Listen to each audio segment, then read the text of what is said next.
J'étais en train de travailler sur ma dernière vidéo et je suis tombé sur ce reportage de France Inter. Alors la chasse selon France Inter, on sait ce que ça donne la plupart du temps, mais alors là, ça commence comme ça. Voilà, et alors le contexte, eh bien les chasseurs ont obtenu des dérogations pour pouvoir chasser le gros gibier, même pendant la période de confinement, au motif qu'il faut éliminer les espèces qui occasionnent des dégâts dans les champs, c'est-à-dire principalement les sangliers. Sauf que ce sont les chasseurs eux-mêmes qui ont réintroduit quantité de sangliers dans les forêts, en leur donnant à manger. Son ignorance, elle s'en tape. Qu'elle dise de la merde, elle s'en tape. C'est pas la question quoi, c'est balancé devant des millions de gens comme ça, c'est gratos. C'est ma tournée de mensonges la France. Bouffe ça, c'est cadeau. Ça continue avec cette scène de chasse. Écoutez bien parce que je pense que tous les problèmes de la chasse sont résumés dans cet extrait.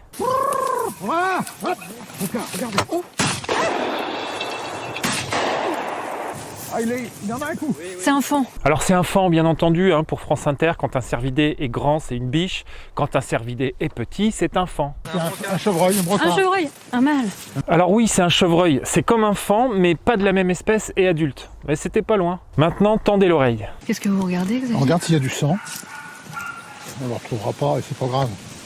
C'est pas grave, ça fait juste un petit bout de patte de cassé. Mais sérieusement, c'est quoi cette réflexion de merde? Alors non seulement éthiquement c'est complètement l'inverse de ce que devrait faire n'importe quel chasseur digne de ce nom, mais en plus c'est fait le jour où il y a les micros de France Inter. Le chasseur en question voit pas où est le problème lui. Il trouve ça normal quoi. Dire à la radio que c'est un petit bout de patte cassé, qu'on le retrouvera pas et que c'est pas bien grave, il trouve ça normal, c'est que ça passe crème quoi. Moi ça me rend dingue, vous voyez, quand il m'arrive de blesser un animal, je lâche pas. Déjà parce que sinon je dors pas, donc je lâche pas. On n'a pas le droit de dire que c'est pas grave, on n'a pas le droit de faire ça. Il va falloir comprendre que votre chasse sans éthique, on n'en veut plus. Et pour deux raisons. La première, c'est que le chasseur moderne, il en a pas rien à foutre de blesser un animal. En plus, le gars nous dit que c'est une petite patte cassée, que c'est rien. D'abord, c'est quoi ? Il est quoi ? Il est légiste à distance maintenant ? Le chasseur moderne, il appelle un conducteur de chien de sang. C'est gratuit. Et il fera tout pour participer à la recherche, parce que cet animal blessé, c'est sa responsabilité. Parce que cet animal souffre dans le bois quelque part et que c'est son putain de devoir de tout faire pour le retrouver. La deuxième, c'est que l'image de la chasse est massacrée par cette inconsistance. Et que des gens se battent pour garder la chasse vivante. Il va falloir que les choses changent. Il va falloir qu'on sache se regarder en face de temps en temps. Il va falloir qu'on dise au public que la chasse, c'est pas ça. Qu'il y a des gens avec des valeurs qui en ont marre de voir leur belle chasse piétinée par des gens qui croient en faire partie. Il faut que les choses changent.